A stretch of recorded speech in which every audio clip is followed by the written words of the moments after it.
దేవుని పరిశుద్ధ నామమునకు మహిమ కలుగును గాక. దేవుని బిడ్డలారా, అందరూ సంతోషంగా ఉన్నారా? దేవునికి మహిమ కలుగును గాక. ఈరోజు వాగ్దానం పరిశుద్ధ గ్రంథం నుంచి 101వ కీర్తన 6వ వచనం.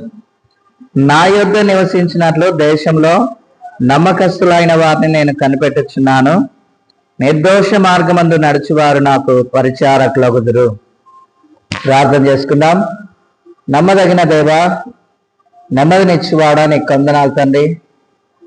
అయ్యా, మీరు సెలవిస్తున్నారు మీ వాగ్దానంను బట్టి. నా యొద్ద నివసించినట్లు అయా నమ్మకస్తులైన వారిని నువ్వు చూస్తున్న దేవుడు తండ్రి.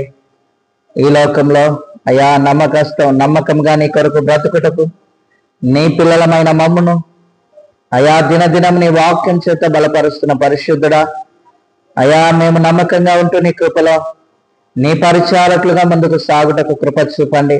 ఈ వాగ్దానం వీక్షిస్తున్న బిడ్డలందరి జీవితాల్లో అయా నమ్మకంగా జీవిస్తూ నిర్దోష మార్గమందు నడుస్తూ నీ పరిచారకులుగా నీ కృపల వర్ధిల్లుటకు నీవే సహాయం దయచేసి మహిమ పొందమని అయా మరి వాగ్దానం వీక్షిస్తున్న బిడ్డల్లో బలహీనత గాని అనారోగ్యత గాని సమస్య గాని ఉన్నట్లయితే వాటిని కొట్టివేసి ఒక్కొక్కరికి ఆరోగ్యమును బలమును అయా అనుగ్రహించి సమస్య నుంచి విడుదల చేసి సహాయం అందించి దీవించమని ప్రతి క్షణం ప్రతిదినం అయా నీ వాక్యం చేత నీ బిడ్డలను బలపరిచి నీవే మహిమ పొందమని ఆశీర్వదించమని యేసు నామంలో ప్రార్థిస్తూ వేడుకుంటున్నాం పరమ తండ్రి.